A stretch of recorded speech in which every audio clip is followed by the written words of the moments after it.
of you who don't know me, I am Margot Amrine, and I began my teaching career in Toledo, Ohio, 50 years ago, actually 49 years ago. This is my 50th year, and I was so delighted to be in the classroom that I said, I've got to do this for my life. And then I found my way, didn't take long, to Waldorf education. So I was a substitute in the Toledo Public Schools for a year, and then quickly I decided I've got to get certified. Then I taught in Vermont for 2 years in public schools, and then even though it was idyllic, I said, this isn't it. I had heard about, from my boyfriend, he's now my husband, this thing called Waldorf. And so I quickly went to investigate in New Hampshire, and then there you go, that starts the story. So along the way I did have a couple children and take a little time out, but it has been a long, joyful, meaningful, sometimes challenging journey. So that's kind of my story. I did graduate from a rival university. They came down here and made a ruckus after the Ohio State game, I guess, last week. So, heavens. But in any case, I am an Ohioan and a Toledoan, and I love being in Cincinnati. So thank you for this opportunity. We are going to do very quickly the sweep of what Waldorf education is, archetypally. This may not apply to every single school at every moment. So every school has freedom. There's shared sense of principles, what we work out of, but each individual Waldorf or Steiner school has a lot of freedom to carry those principles out in the way that is best for their communities. So whatever I say, you know, you have to take it with a big perspective. Could be a little different here in Cincinnati, or when you go to a school in the townships of South Africa, or when you go to a school in Stockholm, you will know you're in a Waldorf school, but you will also see differences. So having introduced things that way, this is a worldwide movement, began in 1919, interestingly, kind of on the heels of a huge pandemic, the 1918 pandemic. It's good for us to consider that, and there are pictures of that early school with the children in masks. Very fascinating. The innovator was a man named Rudolf Steiner, and it was initially a school grades 1 through 12. The kindergartens came later, and yet they are really at the foundation of everything I talk about today as well, the early childhood program. So we can review a couple things, but first, I can't resist this quote, and I'll explain it a little bit more. But you know, when I was thinking about things last night, I thought, oh, really, are you going to start with that Thoreau quote again? And then I thought, maybe, maybe not. So like we all do, I got distracted, started looking at some news items coming through my phone. Lo and behold, you probably know what the word of the year was. Brain rot. It's actually 2 words, but whatever. Brain rot is the Oxford, I think the OED's word of the year. Turns out, as far as we know, the first person to use that was Thoreau in 1854. I didn't know this. And it's in Walden, from which this quote also comes. And he's talking about, you know, writing about, in England, they're concerned about potato rot. Well, I'm concerned about brain rot. And so, going way back, you know, 150 some years, seemed like, okay, we can start with Thoreau again. In Concord, they say Thoreau, but I don't. So, here is the quote, a little bit shortened. Time is but the stream I go a-fishing in. Its thin current slides by, but eternity remains. I think this is very perfect for our schools, because our schools are working with a time element continuously. As time slides by, always we are thinking about how and when. We teach everything in these schools. The question is when, because we're always looking for the optimal moment. And yet, this eternity, our teachers are thinking very seriously about the individuality of each child. So that little spark that maybe you noticed when your child was 1 day old, something about their personality that you still see at age 3, 7, 9, 25, 42. There's some little spark that is eternal. And I would like to just propose that one way Waldorf teachers work with that spark is those of us who are full-time, but also many part-time teachers, spend a little bit of each evening pondering each child, thinking about them. Can I remember what they were today? Can I remember how they seem very sprightly or maybe a little bit lethargic?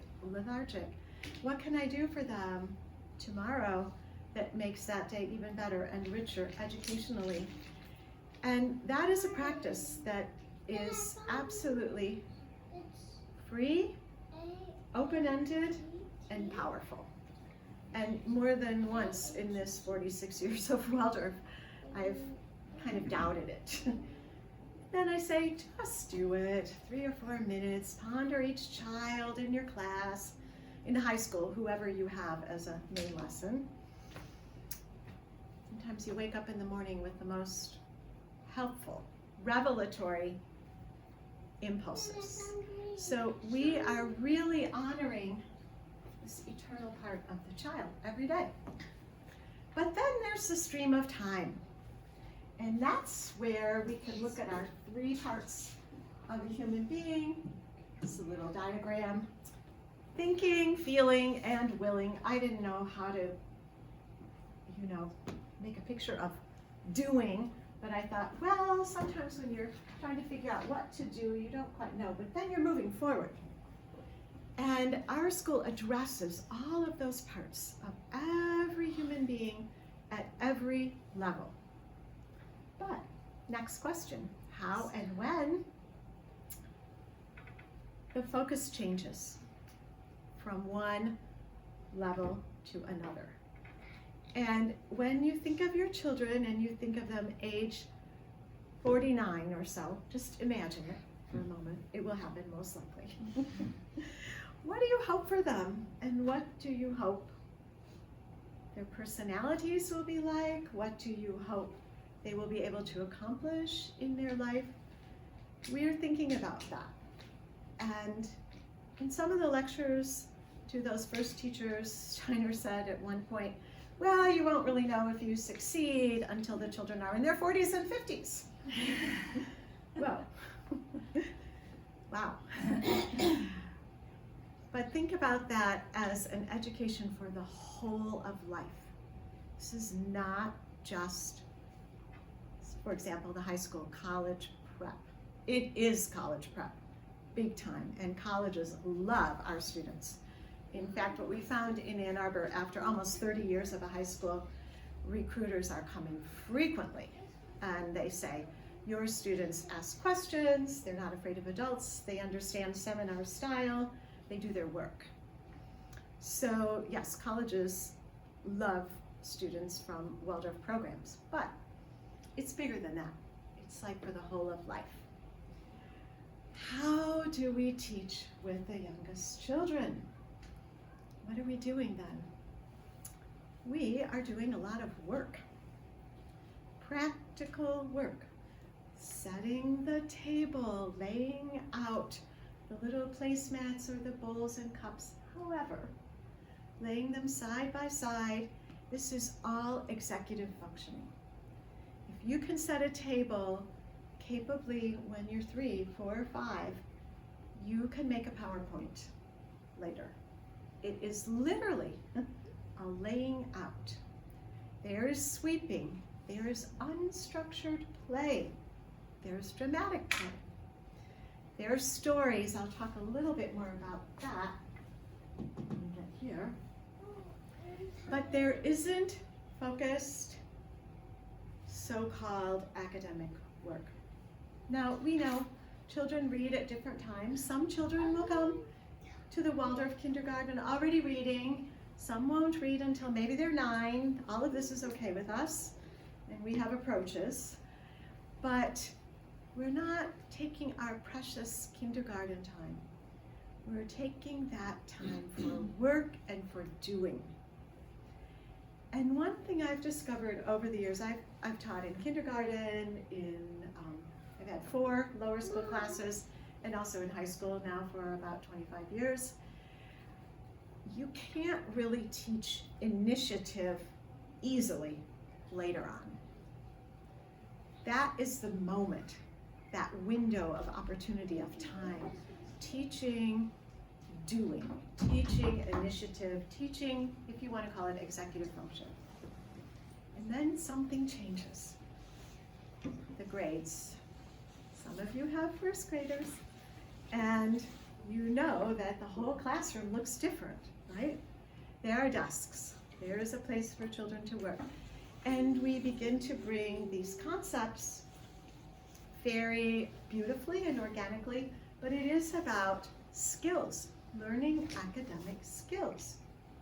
However, it has to come through feeling, not just today is the day we do X concept.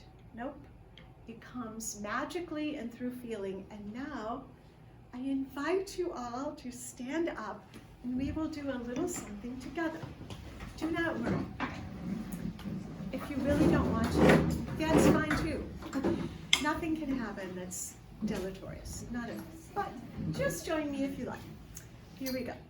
A cat lived in a fine brick house. She spied a small but tasty mouse. This is excellent, actually. You're doing really well. Don't sit down. Let's do it again. Here we go. A cat lived in a fine brick house. She spied a small but tasty mouse. The mouse ran by. Cat jumped high. 'Twas much too late. Mousie's out the gate. Wonderful. Okay. Now let's do it one more time, even a little faster. Are you ready? Here we go. A cat lived in a fine brick house. She spied a small but tasty mouse.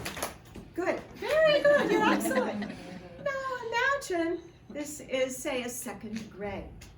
You are 7 or 8 years old. And now perhaps your teacher says, let's do it a little bit differently. Here we go. 1, 2, 3, 4, 5, 6, 7, 8, 9, 10, 11, 12, 13, 14, 15, 16, etc. And maybe you do it in Spanish or Japanese or who knows. And then maybe the next day the teacher says, let's have the cat numbers and the mouse numbers. Here we go. 1, 2, 4, 8, 12. Got it? Now the mice have all run away. 4, 3, 12. Great, you may sit down. Thank you, you're such good sports. So what the teacher has not done is said to the children, today we are learning the 4s times tables, right? It's come about through a silly little action game. We like to move a lot. This is very good for brain development, all of this business. And it's fun, and it's funny, and it changes a little bit. And then, you know, in about a week, you have them counting by 4s, and then later, 1 times 4 is 4, etc. And then later, you mix it all up. You know, what is 3 times 4? What is 4 times 7? But it comes in this playful way. And that is really part of the heart of the education in those lower grades. You're enchanting them while you're waking them up. Does that make sense? So the little children, they're still a little bit in enchantment, and yet there's practical life. The grades children, especially up until around grade 5, they are still a little bit in enchantment, but there's a concept. And most concepts come about either through singing, drawing, drama, movement, very big for us, movement, and or perhaps some kind of poetry, perhaps a little skit that you make up. Always the doorway is something artistic. That's the heart of childhood. And you know, we are not art schools. I mean, we create wonderful art, and many of our students become extraordinary artists, but the goal is not that everyone goes to art school. That's a whole different thing. Hello, Amora. Do you need something from us? See you later. So that heart of childhood is part of who we are, what we do. There come a couple of critical moments in this early years time through about 4th or 5th grade. One of them we are investigating tomorrow after school, called the so-called 9-year change. But for now, let's just say there are critical moments around 9 and around 11, 12. And then in the latter part of this heart-filled time, the children are changing rapidly as they go through early adolescence. And in some schools, they get a different class teacher. Other schools, they don't. There's not a rule about it. Some it's 1 through 8, others there's a change because the students are changing. And at that point, which we'll talk a little bit more about later, the stories and mythology and some of that takes a bit of a backseat to science. And that will come back again when we get to that point. High school. So in the high school, many things are taught very much like college, only hopefully with more life. So there are presentations by the teachers, and there are seminar discussions. This is really invigorating, and the students are seen. They are seen for who they are and who they're becoming in a way that it's difficult if you're teaching in a very, very large school and have many, many, many, many students. So what is important is relationships between the students. It won't always be perfectly lovely. Relationships are important. Relationships between the subjects and some relationships between the faculty as well. So if you think of the early years, perhaps the teachers, kind of like a very wise farmer, you know, working, and planting seeds. And he or she will not see some of those seeds sprout. They are doing this very good work for teachers who come later. And if you think of maybe the middle years, the teacher is a weaver, perhaps, or a symphony conductor, sees the class, sees the children as they're always trying to make harmony somehow. In the high school, you could imagine the teachers are jazz musicians, and they get their little moment when they have a block with a certain class to perhaps shine or perhaps fail, you never really quite know. And they work with each other, but it's a very different kind of feeling than the class teacher holding one group. That works extremely well. So these relationships and this sense of belonging and the sense of context is very powerful for teenagers, for adolescents. Yes, our schools tend to be small in the high schools. We could talk about that at length. There are obviously a few little challenges with that, but the benefits are so powerful. So now, how and when? Seizing the moment. Let's just pause for 1/2 moment. Does anyone have any burning questions right at this moment? It would be good if you did, because it makes it more lively. But if you don't, that's okay too. Okay, seizing the moment. If someone asks you in the elevator the essence of Waldorf education, you can say many things, but one thing I think that is very different from many other forms is really consciously working with child development and not stopping with that at age 13 or 14. There's development that's going on until 21, pretty profound. Of course, the schools end around 17 or 18 as students graduate out, but child development, I think, is something to hang your hat on. Relationships between teachers, between students, between teachers and parents, between the students themselves, and between subject matter. So one student I know of who actually came here to DAP at University of Cincinnati, who was a Waldorf graduate all the way through, said that in college what was interesting was that he could go from a class in concrete, materials class for the architecture students, to a class in United States history, and he could see how it all related. And he felt that many of the other students, brilliant as they were, could not see these relationships, and that was something carried all the way into professional life as well. So that's another thing you could try. Relationships, perhaps, child development, teachers, depends on who's standing in the elevator with you. Teachers contemplating their students, that's big for us. Really contemplating students as beautiful, eternal sparks that are mysteries. Those might be some things you could hang your hat on. Okay, the moment. So let's look at science to start, and then culture. So science we could call science/nature, and culture we could call that human activity, history, the arts/culture.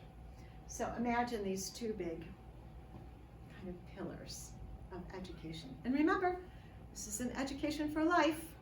So hopefully what the students receive all the way along the way gives them something that can be comforting or powerful or inspiring later on. Let's think about science with 3-year-olds. Well, here in our Waldorf schools, it's mostly happening outside. Digging in the sand, figuring out that when the sand is wet, it doesn't run through your hand in the same way. Moving things around, changing things, looking at the changing sky, feeling the weather. All those wonderful lists of clothing that the early childhood teachers are giving to parents. It's kind of daunting, like, really, rain pants, rain boots, what? But it's part of allowing the child to be immersed in nature very often, very frequently, very, very often, almost daily, and allowing them to explore. Curiosity is another thing it's hard to teach. Curiosity is hard to teach later on. This is one of those things where seizing the moment, we come back to that, seize the moment. Curiosity with young children, it's a natural, and we create the conditions where it grows. So what happens maybe in 3rd grade, age 8 or 9 or so? Well, there's a big emphasis on teaching farming. But what is really, okay, I can't resist this terrible pun. What is really at the root of that? I'm sorry. What is really at the root of that is the idea that there comes this crisis point around age 8 or 9 when students need to feel they have a certain control over themselves and over the earth. And so learning about different grains, different vegetables, making a garden, perhaps going to the farmer's market. Practical, but learning, how does rice grow? How does that grow compared to rye or oats? And the teacher's kind of skillfully making these different grains, I'm not going to say really personifying them, but giving them character. So it's not dead out of a textbook, oats grow in northern climates. No. It's very enriching, and then there are drawings. And this continues into the 4th grade with a study rich and resonant of animals. How do they move? What do they eat? What is their habitat? But again, a lot of singing, a lot of drawing, a lot of characterization. How is the eagle different from, for example, the stork? What is actually true about these creatures, but how do you characterize it so that the children who naturally love animals at that stage, they feel a real connection. And then in 5th grade, moving to plants. So the plant world, sometimes some 5th grade teachers will have the children choose a favorite tree on the school property, perhaps. And that becomes their tree. They go say hello every day, and they look and see how it's changing. And then in 6th grade, big change. Lifeless things. So you've had this rich life all the way through 5th grade, and now suddenly 6th grade. Crystals, mountains, sedimentary rocks, metamorphic rocks, volcanoes, they're kind of lively. Geology. And in physics, concepts of warmth and cold, but through experiments. So we are always doing things, starting with the smallest children, but do. That includes in the high school as well. There are a lot of schools now where you don't really have lab anymore in high school. We do. It's imperative all the way through. You must work with your senses, not just a screen. So 6th grade, rocks, stones. It's incredible how that attracts them. And then, fascinating, because one of the ideas of Waldorf education is, at that age, you teach kind of moral questions, less through stories, mythology, poems, and more through the sciences. So when you're doing electricity and magnetism, you do the experiments. The students observe. And then you talk about it later. And then you can bring these concepts out like, do you know people who are warm? Do you know people who seem cold? You know, bring it through the experiment. A classic first day experiment in 6th grade is to make a room completely dark, totally, completely dark.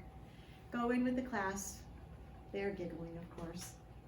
You're seated, finally everyone is quiet, and literally it's so dark you cannot see your hand in front of your face. This takes some effort to block out all the windows and door frames, etc. And then the teacher lights one little tiny candle. And suddenly there is the feeling of Then you go back to the classroom and talk about it. And again, this is absolutely beginning optics. One little tiny light can spread, sure, but it is also a moral question and a moral opportunity. So 7th grade chemistry, wow, chemical reactions, perfect in the 7th grade. Continuing through the high school, and I will just say a couple of things. So in many 10th grades, not all, but in many, when they're doing physics, one of the classic experiments is to be given some wooden slats, a bunch of nuts and bolts, and told to make a suspension bridge that will support the teacher. So between the 2 lab tables, you're going to have to build this bridge. And this is play. They love it. They're excited. Finally, maybe one group of students gets it, and the teacher, weighing 155 pounds, can walk across this, and it doesn't fall down. This is, again, bringing back this play element. But after that happens, then you get the calculations. Why? You get the math. You get the physical properties. So instead of like this, I mean, I never took high school physics. It was probably a good thing because I would have failed so miserably. But I did look at other students' textbooks from time to time, and it didn't resonate because it was abstract principle after principle kind of just stuck there. And I'm sure for some students that was thrilling. And that's good. But in a way, I needed physics. I needed physics really for my whole life, and I never had it. So in the Waldorf High School, there's a core required curriculum. There are also electives and choices. But the point is that learning physics, even if you're not going to be an engineer, is with you for your whole life. And it changes how you perceive the world, and it gives you confidence. So 12th grade, your 12th grade class came back not too long ago from the coast of Maine, where they were with a whole bunch of other Waldorf High School 12th graders, camping, playing in the mud, etc., but also with rafts of microscopes, studying the life in the tide pools. So hands-on, hands-on, hands-on, and also thought-filled. That's a little picture of a journey from 3-year-old to 12th graders in the sciences. I could say a lot more, but let's turn our attention briefly to human activity and culture. So perhaps the littlest children are mostly playing during their morning, but there will be special stories and special puppet plays from time to time, and this is what drove me crazy as a kindergarten teacher. You have to repeat the story the next day, and the next day, the same one, and you need to tell it the same way, because 3-year-old actually has better memory than you do in a certain sense. They will notice if something changes. But what are they learning through these stories? They're learning about goodness and about challenges. They're learning about different cultures. They're learning about rhythms of life. And they're being delighted. This whole story curriculum, that could be another hour, continues into the grades. First graders have a lot of fairy tales, can be from any culture. But good must prevail. Second grade, a lot of fables, any culture. Good doesn't always prevail. Sometimes there's a little ironic twist. There's maybe a little moral lesson, and sometimes the second graders are disappointed because the stories are so short. It was such a short story. Wow, but there's some sort of lesson there. Third grade, many stories can be third or fourth grade of indigenous peoples in your region. Also in third grade, the Hebrew Bible. Very comforting to 8 and 9-year-olds that there are laws and there is one God. And then it changes in fourth grade. Many gods. Fifth grade, many more gods. And now these gods and goddesses, if you're doing Greece, which most people do, there's a big pentathlon with Greek events to celebrate it. These gods in the Greek pantheon, they are coming down from Mount Olympus and having relationships with human beings, shall we say. So the gods are descending. And then in 6th grade, all of that mythology in that way is gone. So it's biographies of real people, history. This continues through the 9th grade. It will continue all the way through high school, but then there's another switch, which is really powerful. So 5th, 6th grade, you begin with ancient histories, and then you move through to 8th and 9th grade, very contemporary history. Very exciting to be there with 8th or 9th graders. And then in 10th grade, there is, from a different point of view, continual contemporary history, but also ancient cultures. And the students now are looking at the ancient cultures with life, with joy, but much more through concepts and cognitive activity and thinking about thinking. So we are working on the capacity to think all the way through, but now in the sophomore year, there's this beginning of thinking about thinking. What does that mean? And there's a little philosophy, And then in the junior year, it continues sort of through the Middle Ages up to the modern era to Renaissance. And again, rich, enlivened, connecting with the sciences, which would be another hour, like how these different blocks connect to the sciences. And then in 12th grade, just fantastic, fantastic individuals. For example, a block on the Transcendentalists. Do you want to say anything about that, Heidi? Oh my goodness. It's coming. It's so fun to teach because it's so, it's like the fulfillment of their education in so many ways. You know what I mean? Like they've just come back from Maine, they've experienced nature and what it is to be in nature, and they're bringing all this education into it that they've had, and then we just have the best conversations, and at the end we read Walt Whitman's Song of Myself, and they write their own song of themselves, and that's where you see like that they're actually purposefully trying to grow themselves and become who they want to be. And like I last year I was literally sitting there crying while I read them because it was so beautiful. It's kind of a beautiful blend of everything that Margaret's talking about: the science, the culture, the philosophy. Yeah. And you know, we bring it, like we talk about, one of the beautiful things about it is we don't hide the flaws of what is in it. Right. We talk about it. And we go ahead and read Louisa May Alcott's story where she's laughing at it and look at how ridiculous these guys were. But then we talk about like, well, what did John Muir do with this? And what did Frederick Douglass do with this? And what did Martin Luther King Jr. do with it? What did Gandhi do with it? Like, where did it go? And how is it still living today? So, yeah, it's really beautiful. She should give a talk. How about the high school faculty? Tori and Heidi. Beautiful. Walt Whitman's Song of Myself. They are writing their own Song of Myself.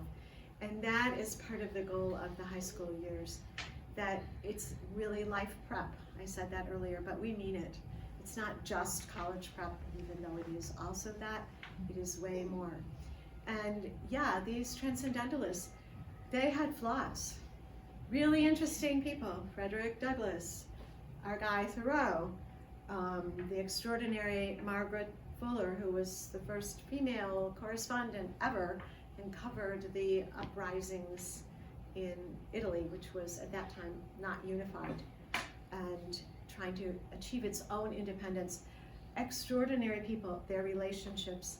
And then this Song of Myself, wow. So there's much more that could be said about the richness of that curriculum, but it all begins with the smallest children and maybe a simple little puppet play or a simple, tiny story, unfolding, unfolding, unfolding. Okay, so we are almost at our time. But I just wanted to close by saying that it seems, you know, sometimes students will come to one of our schools for just a year and then they go on with the rest of their lives. And I live in kind of a small town, Ann Arbor, Michigan, so sometimes I run into them later and they'll say, that 1 year, that was the best of my life and I just learned so much. And yet I went elsewhere. That is powerful. But the whole stream, this thin current of time that we're working with, I don't know of other approaches, early childhood through 12th grade, that work with that stream of time and child development as profoundly. I mean, certainly there are other wonderful schools, but the seeds that the early childhood teachers are planting, they really come powerfully bursting forth in 11th and 12th grade, especially, and then that lasts forever.